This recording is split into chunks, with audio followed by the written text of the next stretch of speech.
Praise the lord. ఈరోజు దేవుని వాక్యం, దేహమునకు దీపము కన్నే గనుక నీ కన్ను తేటగా ఉండిన ఎడల నీ దేహమంతయు వెలుగుమయమై ఉండును.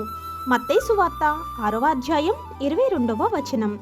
ప్రియమైన సహోదరి సహోదరులారా, లోకంలో ఉన్నదంతయు శరీరాశ, నేత్రాశ, జీవపు డంబము.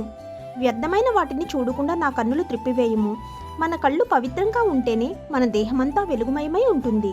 కాబట్టి మన కళ్ళు మనం పవిత్రంగా కాపాడుకొనవలసిన వారమై ఉన్నాము. మన కన్నులు ఎప్పుడూ దేవుని వాక్యంపై ఉండాలి. మనము దేవుని వాక్యాన్ని మన హృదయంలో ఉంచుకున్నట్లయితే పాపాన్ని జయించగలుగుతాం. కాబట్టి వాక్యాన్ని హృదయంలో భద్రపరుచుకుంటూ మన కళ్ళను పవిత్రంగా కాపాడుకుంటూ పాపంపై జయ జీవితాన్ని జీవిద్దాం. ఆమేన్. God bless you.